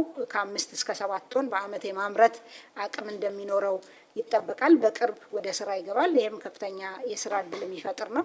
ከከሰል ከድንጋይ ከሰል አኳያም ከፍተኛ የማምረት አቅም ያለው የሆልዲንግ ኩባንያ እንደዚሁ ወደ ስራ የሙከራ ምርት ጀምሯል። ሙሉ ለሙሉ በሚባል ደረጃ የኢትዮጵያን አሁን ያለውን የድንጋይ ከሰል ፍላጎት የሚያሟላ ነው ማለት ነው። ሌላው የኢነርጂ ዘርፍ አፈጻጸም ነው። በኢንዱስትሪ ውስጥ የምናየው ኢነርጂን ስንመለከት ከእቅድ አኳያ 94 እና 95 በመቶ ነው የመነጫው እና የማምረት አቅም ኢንስቶል ካፓሲቲን ስንመለከት ግን እንደው ከአምና ስናወዳድረው የባለፈው 100 ቀን ብቻ 52 በመቶ ተጨማሪ ኢነርጂ በጊጋዋት ሰዓት ማለት ነው መንጭቷል። 9157 ጊጋዋት ሰዓት ኢነርጂ ባለፉት 100 ቀናት ከአምናው ሲወዳደር በ52 በመቶ ያደገ ኢነርጂ መንጭቷል። ይሄ ማለት እንግዲህ የሃውስሆልድ ኮንሰምፕሽኑ የራሱ ከኮንሰምፕሽን አኳያ የሚመጣው የኢኮኖሚ ኮንትሪቢዩሽን ቢኖርም በፋብሪካዎች እና የተለያዩ የኢኮኖሚ እንቅስቃሴዎችን ፓወር ከማድረግ አኳያ የሚኖረው ሚና ከፍተኛ ነው። ሶስተኛው ዘርፍ የአገልግሎት ዘርፍ ነው። አገልግሎት ዘርፍ ቅድም ላልነው 10.2 የኢኮኖሚ እድገት 9.3 በመቶ በማደግ ኮንትሪቢዩት ያደርጋል። የአገልግሎት ዘርፍ ላይ ትልቅ ሚና ያለው የጅምላና ችርቻሮ ንግድ ስንመለከት ያሉት ሀሳቢዎች እንግዲህ የአፍሪካ ነፃ ንግድ ቀጠና ስምምነት ወደ ስራ አስገብተናል። እቃ መላክ ጀምረናል። እንዲሁም የንግድ ዘርፉ የጅምላና ችርቻሮ ንግድ ዘርፍ ክፍት ተደርጓል ማለት ነው። እንግዲህ ከንግድ ዘርፉ ላይ ካሉ ታሳቢዎች ባሻገር ንግድ ቅድም እንዳልኩት በአፍሪካ ነጻ የንግድ ቀጠና መጀመራችን እንዲሁም የንግድ ዘርፉ ክፍት በመደረጉ በዚህ ዘርፍ ኢንቨስትመንት የተሻለ እየመጣ መሆኑ ያ ዘርፍ የተሻለ አስተዋጽኦ እንዲኖረው የሚያደርግ ነው። የወርቅ እና የቡና ዓለም አቀፍ ገበያ ዋጋ መልካም ሁኔታ ላይ መሆን እንደዚሁ የቱሪስት ፍሰትን ብንመለከት ከኮቪድ በፊት ከነበረው የተሻለ መሆን ጀምሯል። የሀገራችን የውጭ ሀገር ቱሪስት ፍሰት የሀገር ውስጥ ቱሪዝምም እንደዚሁ የተሻለ ነው። ከዚህ ባሻገር ግን የኮንፈረንስ ቱሪዝም አቅማችን በእጅጉ የተሻሻለ በመሆኑ ትልልቅ ኮንፈረንሶችን ማዘጋጀት መጀመራችን በአገልግሎት ዘርፍ ላይ ለሚኖረው ከትራንስፖርት ጀምሮ የሆቴልና ቱሪዝምን፣ ኮሚኒኬሽንን፣ በርካታ ሌሎች ዘርፎችን የተሻለ እድገት እንዲኖራቸው እድል የሚሰጥ ነው ማለት ነው። የአየር መንገድ፣ የቴሌኮም እና ፖስታ አገልግሎቶች እየተጠናከሩ መምጣት፣ የግብርናና የኢንዱስትሪ ዘርፍ የተሻለ ምርት መኖር የንግድ ዘርፉን የተሻለ ያደርገዋል። ገቢ የመሰብሰብ አቅማችን ማደጉ በመንግስት በኩል የመንግስትን አገልግሎት የተሻለ እንዲያደርግ የኢኮኖሚና ማህበራዊ አገልግሎቶች ላይ ኢንቨስት እንዲያደርግ እድል የሚሰጥ ነው። የመንግስት አገልግሎት ሪፎርምም እንደዚሁ በአጠቃላይ አገልግሎት ዘርፉ ላይ የሚኖረው እንደምታ ትልቅና አዎንታዊ ነው ማለት ነው። በአገልግሎት ዘርፉ ስር የሚታዩ ዘርፎችን ብንመለከት የቱሪዝም ዘርፉ ለምሳሌ የውጭ ቱሪስት ፍሰትን ስንመለከት ባለፉት 100 ቀናት 376615 የውጭ ቱሪስቶች መጥተዋል። ከእቅድ አኳያ 150% ማሳካት ተችሏል። ከአምናም አኳያ በእጅጉ የበለጠ ነው ማለት ነው። በኢትዮጵያ የተካሄዱ ዓለም አቀፍ ኩነቶችን ብንመለከት ወደ 29 የሚሆኑ እቅዳችን 20 ነው የነበረው። ከአምናም አኳያ ትልቅ ለውጥ አለው። ከእቅድ አኳያ 145% ማሳካት ተችሏል። በእነዚህ እንግዲህ በተደረጉ የኮንፈረንሶች ዓለም አቀፍ ቱሪስት ኮንፈረንሶች ወደ 35115 የሚሆኑ የውጭ ዜጎች መጥተዋል ማለት ነው ተሳታፊዎች። ከዚህ እንግዲህ በተለይ የሀገራት መሪዎችን ያስተናገዱ ትልልቅ የዩኤን ፉድ ሲስተም ሰሚት፣ ካሪኮም፣ የዩኤን ክላይሜት ዊክ እና አፍሪካ ክላይሜት ሰሚት፣ ሁለተኛ የአፍሪካ ክላይሜት ሰሚት ትልቅ አቅማችንን የሚያሳየንበት እንደ ሀገር መልቲፕል ኮንፈረንሶችን አት ኤ ታይም ማድረግ የምንችልበት ዓለም አቀፍ ደረጃውን የጠበቀ መሆኑን ከፋሲሊቲዎችን አኳያም ከአኮሞዴሽንም ከተለያዩ አገልግሎቶች አኳያ ማሳየት የቻልንበት በጣም ተሳታፊዎች ተደስተው የሄዱበት ነው። ለምሳሌ የአፍሪካ ክላይሜት ሰሚትን ብንመለከት አጠቃላይ ወደ 27799 ተሳታፊዎች ነበሩ። ከዚህ ውስጥ 14029 የሚሆኑት ከውጭ መጥተው የተሳተፉ ናቸው። የኮንፈረንስ ሆልድ የማድረግ ካፓሲቲ የፋሲሊቲያችን ስቴት ኦፍ ዘ አርት የሆነ ፋሲሊቲ ማሳየት የቻልንበት ነው። በአፍሪካ ክላይሜት ሰሚት ብቻ 226 የሚሆኑ ሳይድ ኢቨንቶች ተደርገዋል። ከዋናዎቹ ኢቨንቶች ባሻገር 48 የሚሆኑ ማንዴትድ የሆኑ ሃይ ሌቭል በመሪዎችና ከዛ ተመጣጣኝ የሆኑ ሃይ ሌቭል ኢቨንቶች ከ226ቱ ባሻገር ተደርጓል። ይሄ እንግዲህ ቅድም እንዳልኩት አቅም የሚያሳየ ግን ከዛም ባሻገር የኢኮኖሚ ጠቀሜታው ከፍተኛ የሆነ ነው። የቱሪስት መስህቦችን በአግባቡ ለመጠቀም እየተደረጉ ያሉ ጥረቶችም አሉ። መለየትና ማልማት የቱሪስት መስህቦችን በሰፊው የምናውቀው ነው እየተደረገ ያለው። በተሰጠው ትኩረትም ያሉትን የቱሪስት መዳረሻዎች እሴት የመጨመር አዳዲስ የቱሪስት ፕሮዳክቶችን፣ ፓርኮችን ከዚህ ቀደም ብዙ ትኩረት ያልሰጠናቸውን ስቶፕ ኦቨር ቱሪዝም ጋርም እንደዚሁ ከኢትዮጵያ አየር መንገድ ጋር በመተባበር እየተሰሩ ያሉ ስራዎች አሉ። እንግዲህ በኩነቶች የተገኙ ውጤቶችን ቅድም አንስቻለሁ። የሚጎበኙ የቱሪስት መስህቦች መጨመርና ገቢ መጨመር ነው። የሚጎበኙ የገጽታ ግንባታ ማደጉ በእጅጉ ማለት ነው። የቱሪስት ፍሰት እየጨመረ መምጣት፣ የሆቴሎች የመኝታ ክፍል የመያዝ ምጣኔ ከኮቪድ በፊት ከነበረው በላይ ሆኗል። 70% ደርሷል ማለት ነው በእነዚህ ኮንፈረንሶች። ሌላው በአገልግሎት ዘርፍ ውስጥ የምናየው የዲጂታል ዘርፍ አፈጻጸም ነው። ኦፍኮርስ በመሰረተ ልማት አኳያ ልናየው የምንችለው አስፔክት ቢኖረውም በአብዛኛው አገልግሎትን እናያለን። ዲጂታል ፋይናንስን ስንመለከት ባለፉት 100 ቀናት 1.5 ቢሊዮን ትራንዛክሽኖች ተካሂዷል። የግብይት መጠኑ በዋጋ ስናየው 6.5 ትሪሊየን ነው። በቴሌ ብር ብቻ በየቀኑ 10 ቢሊዮን ብር መገበያየት ደርሰናል ማለት ነው። ይሄ በጣም ትልቅ አቅም ነው። ከዛ ባሻገር የምናየው በተለይ የንግድ ስርዓታችንን የማዘመን ዓለም ወደ ገባበት ኢኮሜርስ የመግባትና የተለያዩ አርቲፊሻል ባውንደሪዎችን በማስወገድ ቨርቹዋል ሾፖችን የጊዜና የቦታ በአጠቃላይ ገደብን የሚያስወግድ በኢትዮ ቴሌኮም ላውንች ተደርጎ ወደ ስራ የገባ ዘመን ገበያ አለ። በዚህ ዘመን ገበያ ወደ እንግዲህ እስካሁን ፔይድ የሆኑ ኦርደሮች እስከ መስከረም መጨረሻ ድረስ 18678 ፔይድ ኦርደሮች ተካሂደዋል፣ ወይም ትዕዛዞች ለእቃ ማለት ነው። ትራንዛክሽን ቫልዩን ወይም የግብይት መጠኑን ስናይ በኢትዮጵያ ብር 41 ሚሊዮን ደርሷል። በዚህ ፕላትፎርም ላይ 318 መርቻንቶች ላይቭ እየሸጡ ይገኛሉ። ከኳንቲቲ አኳያ ከመጠን አኳያ የታዘዙ እቃዎች ወደ 58904 ናቸው ማለት ነው። ፕሮዳክቶች ሊስትድ የሆኑ በዚህ ዘመን ገበያ ላይ 8202 ፕሮዳክቶች አሉ። አዲስ ኦንቦርድ ለመደረግ ወይም ወደዚህ ፕላትፎርም ላይ ሊስት ሊደረጉ ዝግጅት ላይ ያሉ ነጋዴዎች ወደ 361 አሉ። ይሄ ፕላትፎርም በሀገራችን ብቻ የሚቀር ሳይሆን በቀጣይ ማቹር እያደረገ ሲሄድ ከዓለም አቀፍ ከምናውቃቸው የኢኮሜርስ ሜካኒዝሞች ጋር መተሳሰር የሚችል የኛ አምራቾች፣ የኛ ነጋዴዎች፣ የኛ አርሶ አደሮች ውጪ መሸጥ እንዲችሉ እንዲሁ አጠቃላይ የንግድ ስርዓቱ የተሻለ እንዲሆን የሚያደርግ ነው።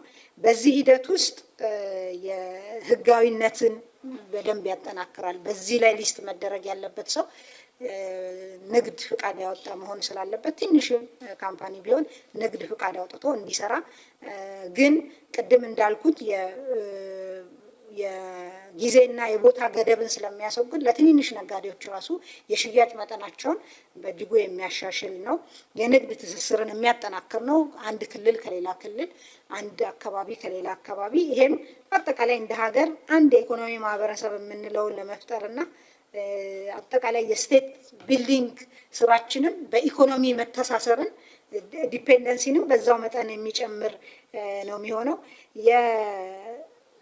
በፓኬጂንግ በጣም ዘመናዊ የመሆን ሳቢ የመሆን ነገሮችም በዚህ ፕላትፎርም ላይ እናያለን። ለዋጋ ንረቱም በእርግጥ አዎንታዊ የተሻለ እንዲሆን አስተዋጽኦ ያደርጋል። የንግድ ወጪን በእጅጉ ይቀንሳል። ከሁሉ በላይ ኮስት ኦፍ ትራንዛክሽንን ኮስት ኦፍ ትሬዲንግን በእጅጉ ይቀንሳል። መሀል ላይ ያሉ አላስፈላጊ ብሮከሮችን ወይም ፕሌየሮችን የሚቀንስ ነው የሚሆነው ማለት ነው። እና በአጠቃላይ ይሄ በደንብ ማቹር እያደገ ሲመጣ ቅድም እንዳልኩት አጠቃላይ የንግድ ስርዓታችንን የማዘመን አቅም ያለው ነው ማለት ነው። ሌላው በዲጂታል ዘርፉ ከስልጠና አኳያ የምናየው ነው። ይሄንን እንግዲህ በተለይ አጠቃላይ ዲጂታል ዘርፉ ፍሎሪሽ እንዲያደርግ ከሰው ኃይል ልማት አኳያ አስፈላጊውን የሰው ኃይል ከማልማት አኳያ የኢትዮ ኮደርስ ስልጠና ትልቅ ሚና እየተጫወተ ነው። በመማር ላይ ወደ 2.34 ሚሊዮን ዜጎች ይገኛሉ። ከዚህ ውስጥ ተምረው ሰልጥነው ጨርሰው ሰርተፊኬት የወሰዱ 1.54 ሚሊዮን ዜጎች ናቸው። የዲጂታል ዘርፉ ሌላኛው ወሳኝ ግብአት ወይም ባክቦን ተብሎ የሚወሰደው የብሔራዊ መታወቂያ ነው ወይም ዲጂታል አይዲ ነው። ከዲጂታል አይዲ አኳያ ለአገልግሎት ማግኛ የተሻለ መብትን ከመስጠት ባሻገር አሁንም ህጋዊነትንም አንድ ሰው አንድ መሆኑን የምናስመሰክርበት ከዛም ባሻገር አገልግሎት አሰጣጥን ከማቀላጠፍ አኳያ ትልቅ ሚና ያለው ጉዳይ ነው። አሁን እስከ መስከረም 30 ድረስ 25.3 ሚሊዮን ዜጎች ይህንን ዲጂታል አይዲ ወስደዋል። ከዚህ ከፋይዳ ጋር ወይም ከዲጂታል አይዲ ጋር የተሳሰሩ ዘርፎች ወደ 54 ደርሰዋል። የማንነት ማረጋገጫ አገልግሎት 39 ሚሊዮን ደርሷል ማለት ነው። የፋይዳ መታወቂያ ማተም ግዴታ ባይሆንም የታተመ መታወቂያ 6.7 ሚሊዮን ደርሷል። ሌላው በዲጂታል ዘርፉ የምናየው በተለይ ከሲቪል ሰርቪስ ሪፎርሙ ጋር ተያይዞ የመንግስት አገልግሎት አሰጣጥን ቅድም እንዳልኩት የዜጎችን አካታች፣ ቀልጣፋ፣ ጥራት ያለው አገልግሎት የማግኘት መብትን ከማረጋገጥ ባሻገር በኢኮኖሚ ውስጥ ቅልጥፍናን በመጨመር የኢንቨስትመንትና ንግድ ከባቢን የተሻለ ከማድረግ አኳያ ትልቅ ሚና ያለው የመሶብ የአንድ ማዕከል አገልግሎት ነው።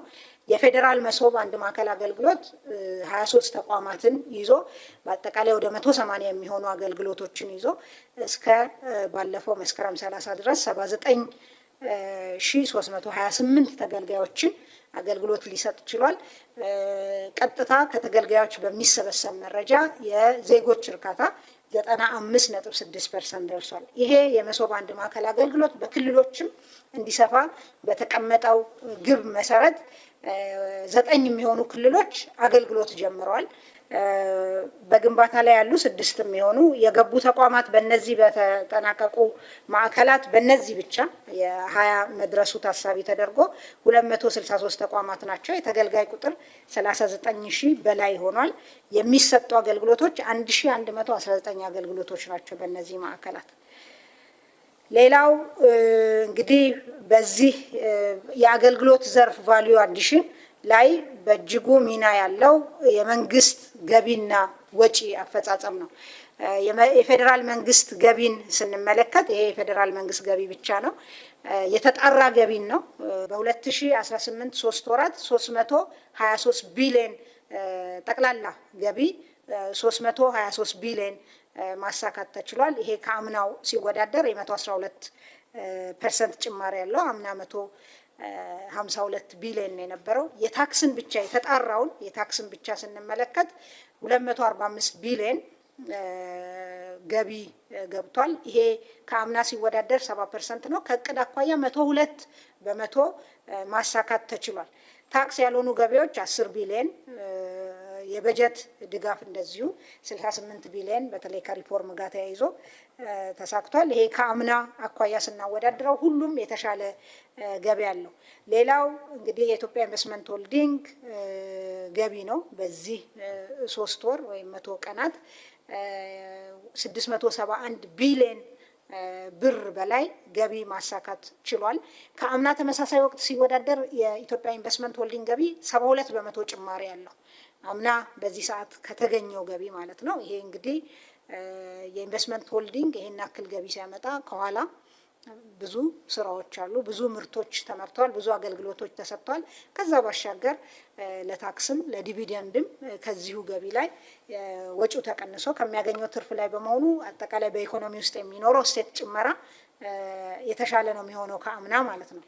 ሌላው ወጪ ነው። ከወጪ አኳያ ባለፉት 3 ወራት 206 ቢሊዮን ብር ጠቅላላ ወጪ ወጥቷል። ከእቅድ አኳያ 94 በመቶ ነው። መደበኛው ወደ 116 ቢሊዮን ነው። ካፒታል 38 ቢሊዮን ወጥቷል። የክልሎች ደግሞ የተላከ ብሎክ ግራንት 52 ቢሊዮን ነው ማለት ነው። ይሄ እንግዲህ ከእቅድ አኳያ የካፒታልና የክልሎች ድጋፍ ያለበት ደረጃ አለ። ግን የመደበኛ ወጪ ከእቅድ ትንሽ አለፍ ያለ ነው ማለት ነው። የመደበኛ ወጪ ወጣ ባለፉት 100 ቀናት። ሌላው ንግድ እንደ አገልግሎት ዘርፍ አንድ ወሳኝ ኮንትሪቢዩተር የወጪ ንግድን ስንመለከት የሸቀጦች የወጪ ንግድ በ2018 3 ወራት 2.5 ቢሊዮን ዶላር ደርሷል።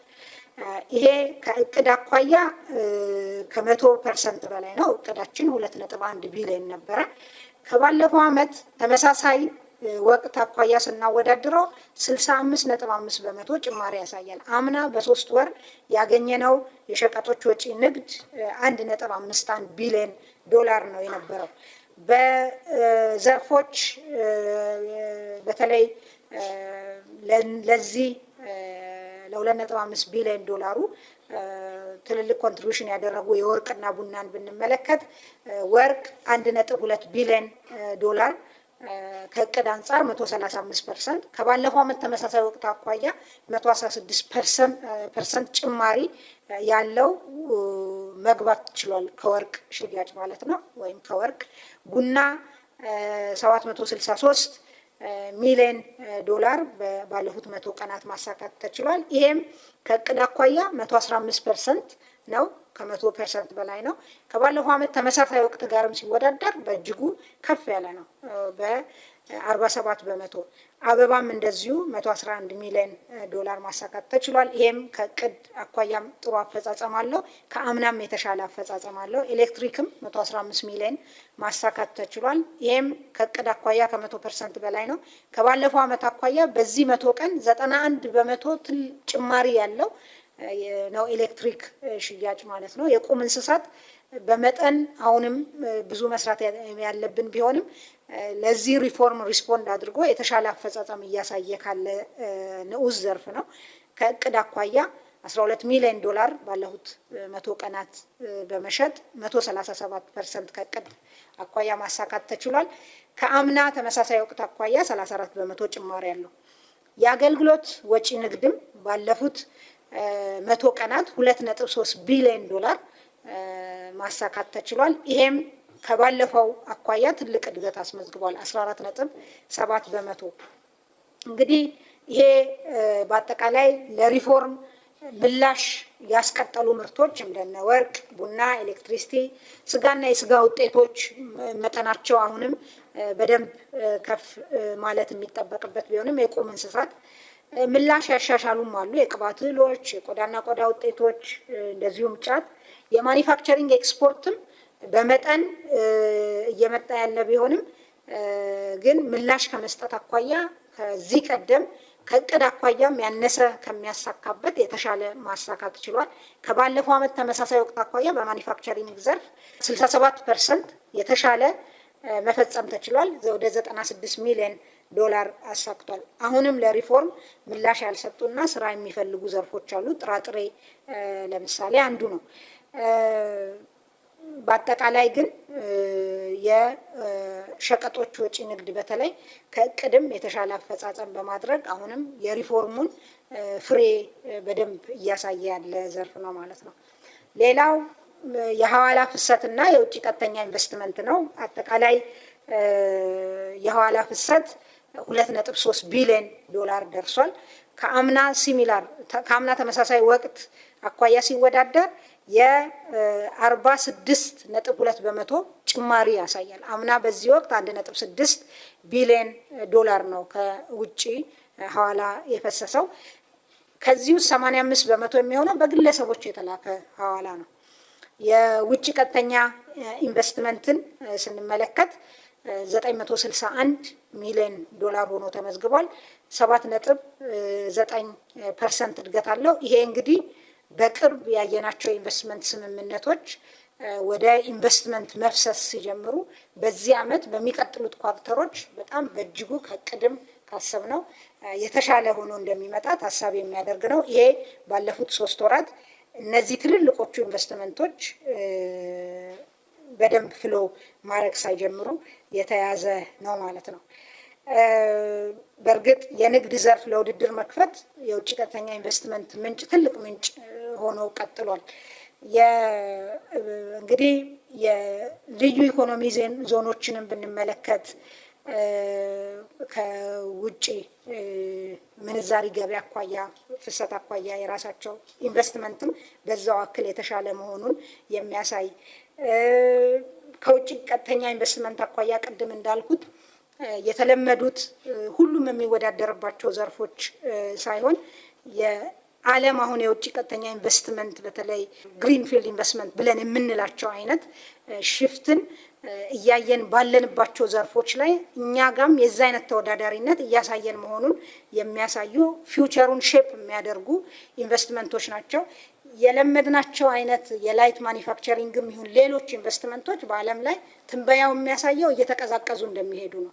አገራት ወደ ውስጥ የማየት በነዛ ምርቶች ራሳቸውን የመቻል ፍላጎት እየጨመረ የመጣ በመሆኑ እነዚህ ኢንቨስትመንቶች ከሀገራቸው ወጥተው አሁን ባለው የዓለም ኢተገማችነት ትልቅ ሪስክ ወስዶ ኢንቨስት የማድረግ እድላቸው እየጠበበ መጥቷል። ይልቁንም ከኤአይ ጋር የተያዙ ሰሚ ኮንዳክተር ማምረቻ ፋሲሊቲዎች፣ የኤሌክትሪክ ተሽከርካሪ፣ የባትሪ ማምረቻ እና በአጠቃላይ እንዲህ አይነት ኢንቨስትመንቶች ናቸው ድንበር ተሻጋሪ እየሆኑ ያሉትና ከዚህ አኳያ ትልቅ ኢንቨስትመንት በእኛም የሚጠበቅ ነው። በተለይ የኤአይ መሰረት የሆነው ዳታ ማዕከል ግንባታ ኢንቨስትመንት ከ2022 ጀምሮ በዓለም አቀፍ ደረጃ ከ170 ቢሊዮን ዶላር በላይ ደርሷል። ይህ እንግዲህ በ2025 370 ቢሊዮን ዶላር ሊደርስ እንደሚችል ይገመታል ማለት ነው በጥናት። ይሄ ከዚህ የሚገኝን ሼር እኛም ዝግጁነታችንን አጠናክረን ይሄን ኢንቨስትመንት የተወሰነውን ሼር የማግኘት እድላችንን ማስፋት ይጠበቅብናል የሚል ነው በአጠቃላይ ያለው ግምገማ። የፋይናንስ ኢንዱስትሪ በአገልግሎት ዘርፍ ውስጥ የሚታይ ነው። ከፋይናንስ ኢንዱስትሪ አኳያ አጠቃላይ ተቀማጭ ሀብት 3.73 ትሪሊየን ብር ደርሷል።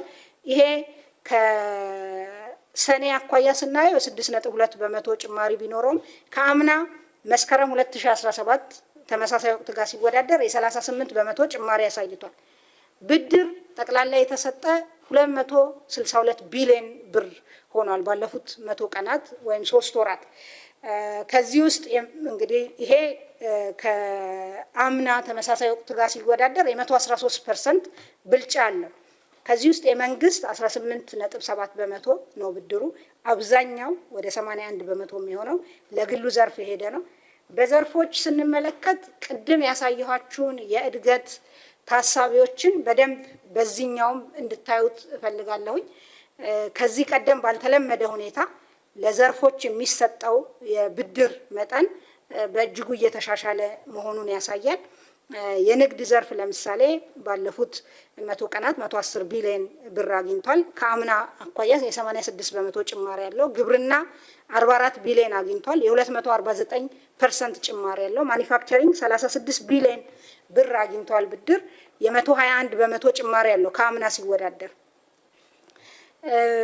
ይሄ እንግዲህ በኮንቬንሽናል ኮላተራል ቤዝድ ሆኖ በተለመደው አይነት የሚሄደው ብድር ሆኖ በአጠቃላይ ግን በዲጂታል ፋይናንስ በኩል በተለይ የፋይናንስ አካታችነትን ከማሳደግ አኳያ ትልቅ ሚና እየተጫወተ ያለ ዘርፍ ነው።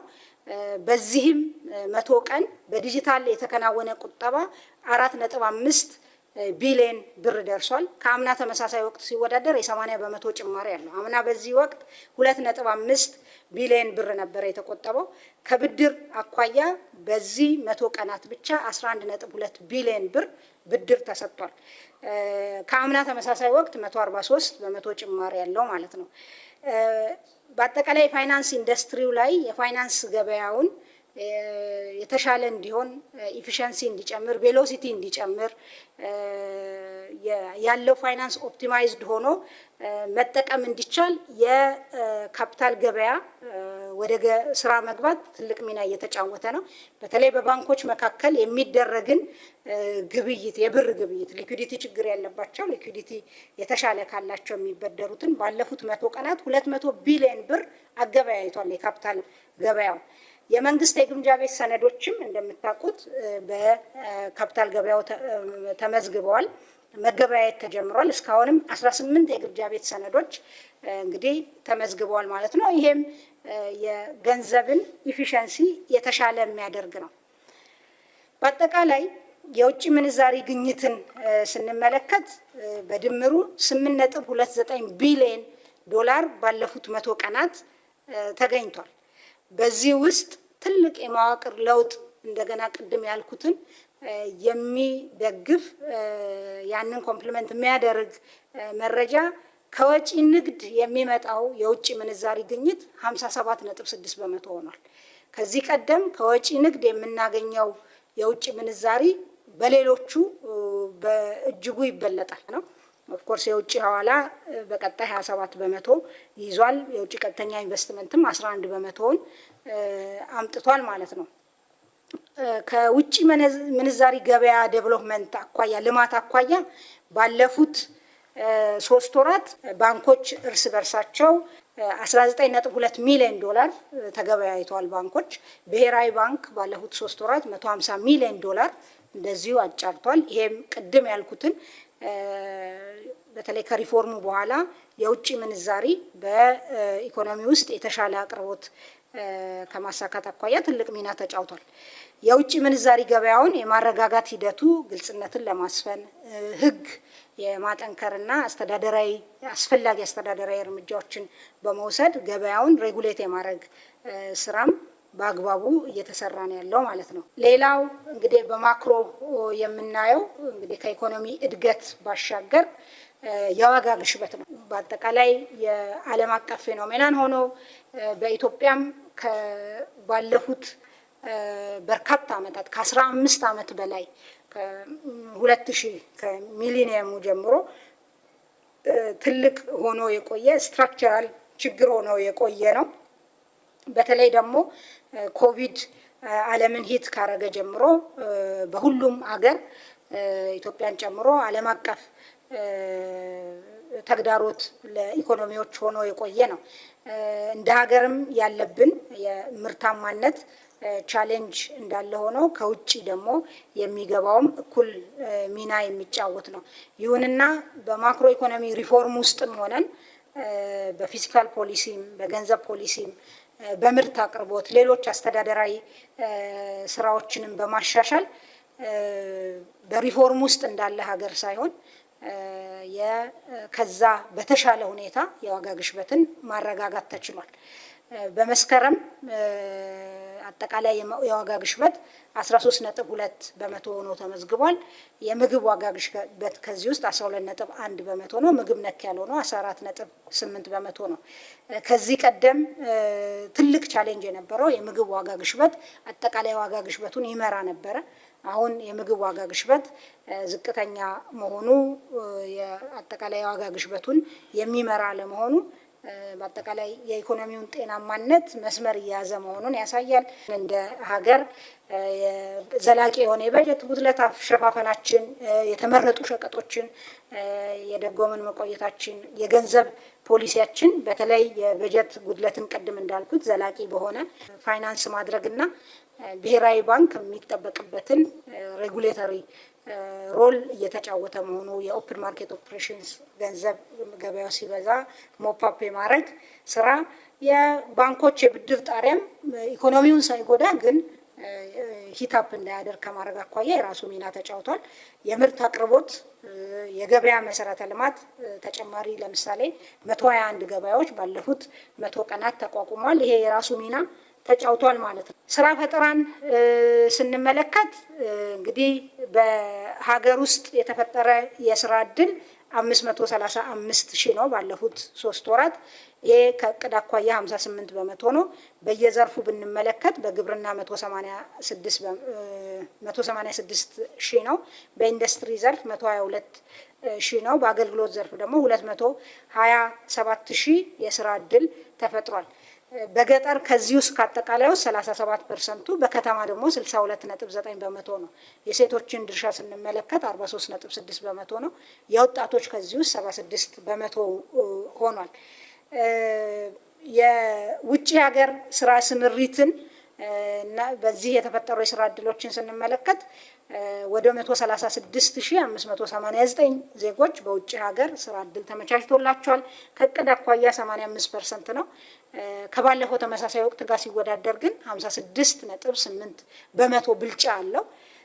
ሪሞት ጆብስ እዚህ ሆነው የርቀት ስራ አኳያ 10,713 ዜጎች የሪሞት ጆብስ ላይ ተሳትፎ እናገኛለን። ከእቅድ አኳያ 83% ነው።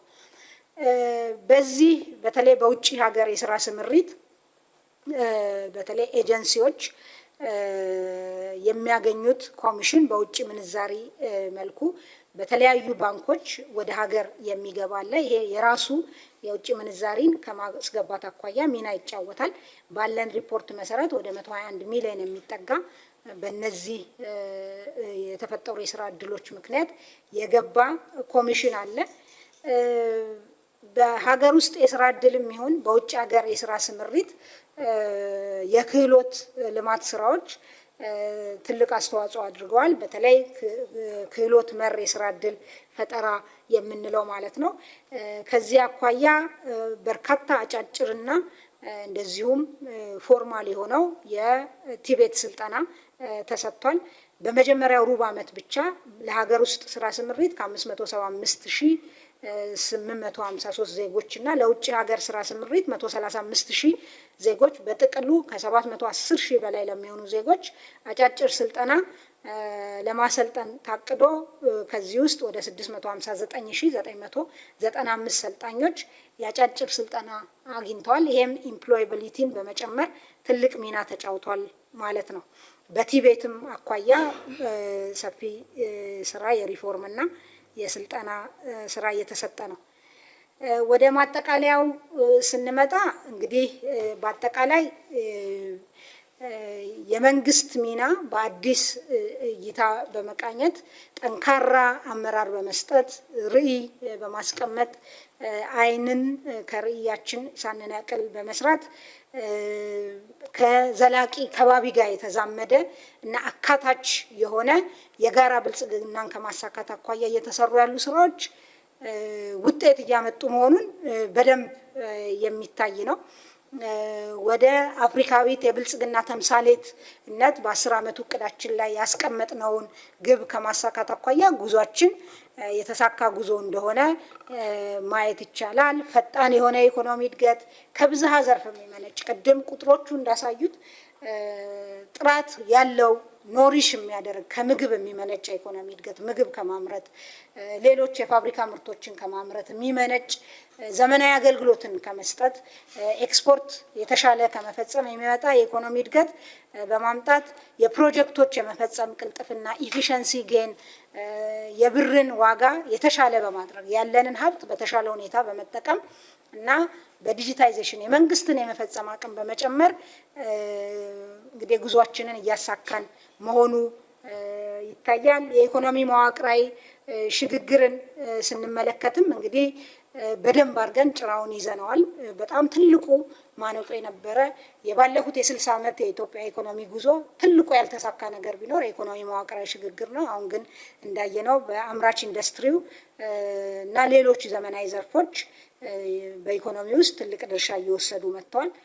የኢኮኖሚ እድገት ብቻ አይደለም፣ ጥራት ያለው የኢኮኖሚ እድገት ሲመዘገብ ወደ ተጠቃሚነት የመሸጋገር እድሉ ሰፊ ነው።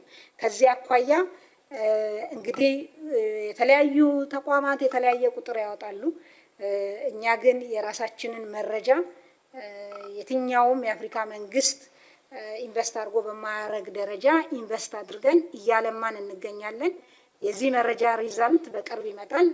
ግን ለመነሻ አክል ለማንሳት ለምሳሌ ድህነት አኳያ የሚነሳ ቁጥር እንግዲህ የተለያዩ ተቋማት የሚሰሯቸው ካልኩሌሽንስ የተለያየ ሞዴል ይጠቀማል። የገባለትን ነው ሞዴሉ ደግሞ የሚሰጣል ማለት ነው። ለምሳሌ የፖቨርቲ ላይን የምንለው ቁጥር አለ። ፖቨርቲ ላይን $3 በቀን የሚል ነው። በቅርብ ወርልድ ባንክ አፕግሬድ አድርጎ እየተጠቀመ ያለው በቀን 450 ብር ማለት ነው። ይሄ ማለት በቀን 450 ብር የማያገኝ ሰው ደሃ ነው ብሎ ነው። እና የፐርቼዚንግ ፓወር ፓሪቲ ጉዳይ አለ። እንደ ሀገር የተለያዩ በዛ አይነት ሞዴሎች ካፕቸር የማይደረጉ ድህነትን አድሬስ የሚያደርጉ ኢሹዎች አሉ የምንሰራቸው ማለት ነው። ከስኩል ፊዲንግ ጀምሮ በርካታ ስራዎች አሉን። ይሄንን ኮንሲደር አያደርግም ሞዴሉ። እንዲህ አይነት ከኮንቴክስቱን ያላማከለ አጠቃላይ ዓለም ሀገራትን በአንድ ባስኬት ውስጥ የሚጨፈልቅ አይነት አሰራር ሄዶ የሚመጡ ቁጥሮች አሉ። ይሄ ድሮም ያለ ነው። ግን መንግስት ማንኛውም መንግስት ሉዓላዊ መንግስት የራሱ ኦፊሻል መረጃ አለው። ያ ኦፊሻል መረጃ ነው ማለት ነው ተቀባይነት የሚያገኘው ማለት ነው። በአጠቃላይ ወደ ተጠቃሚነት የሚለውን እንደው በድህነትንም እንዴት አድሬስ አድርገናል የሚለውን ለማንሳት ለምሳሌ ግብርና ብቻ ከ2010 ጋር ስናወዳድረው በ5 እጥፍ ጨምሯል። በፐርሰንት ብንወስደው ከ430% በላይ ነው የግብርና ምርት ብቻ የጨመረው። ከዚህ ውስጥ 90% በላዩ የሚመጣው ከአነስተኛ አርሶ አደር ነው። የኢትዮጵያ ህዝብ 70% በላይ የሚኖረው በገጠር ነው። ድህነት ብለን ካልኩሌት ስናደርግ እንግዲህ ኢንካም አንዱ ነው አይደለም አድሬስ የሚያደርገው።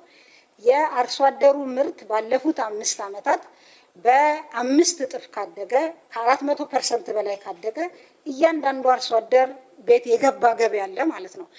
ይሄ ገቢ የአርሶ አደሩን የኑሮ ሁኔታ ከማሻሻል አኳያ ትልቅ ሚና ይኖራል። ይሄንን በአርሶ አደር ስፔንዲንግ ማየት እንችላለን። የቤቱ ኮንዲሽን የአርሶ አደር በየቦታው በምንሄድበት መሻሻሉን የምናየው ነው። ለግብርና ሜካናይዜሽን ኢንቨስትመንቱን የምናየው ነው።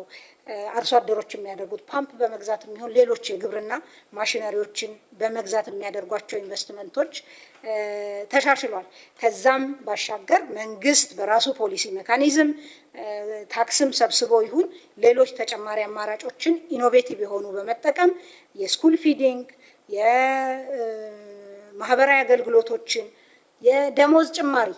የደሞዝ ጭማሪ አንዳንዱ ደሞዝ ጭማሪ የወርልድ ባንክ ፖቨርቲ ላይን ያለውን የሚያክል የደሞዝ ጭማሪ በእያንዳንዱ ሰው በቀን ሲሰላ ማለት ነው ማድረግ የቻለ መንግስት ነው። አንዴ ብቻ ሳይሆን ሁለቴ የአቅመ ደካማ ቤቶች የማደስ የገጠር ኮሪደር፣ የከተማ ኮሪደር ትሩፋቶች የዜጎችን ህይወት ከማሻሻል አኳያ ትልቅ ሚና አላቸው ማለት ነው። ስለዚህ የኢኮኖሚ እድገት ብቻ ሳይሆን ጥራት ያለው ኢኮኖሚ እድገት ስለሆነ ተጠቃሚነትን ከማሳካት አኳያ ትልቅ ሚና ያላቸው ስራዎች ተሰርተዋል። የሉዓላዊነት ምሰሶዎች ለእድገት የሚያስፈልጉ ስትራቴጂክ ምርቶችን በሀገር ውስጥ ማምረት መጀመራችን ወይም ለመጀመር ወደ ግንባታ መግባታችን እነ ማዳበሪያ፣ እነ ነዳጅ፣ ጋዝን የመሳሰሉ ኢነርጂ፣ ሰብአዊ ድጋፍን በራስ አቅም፣ ቀጠናዊ ትስስር፣ ጠንካራ ቀጠናዊ ትስስርና ተጽዕኖ ፈጣሪነታችን እንደዚሁ በእጅጉ የኢትዮጵያን ወደሚቀጥለው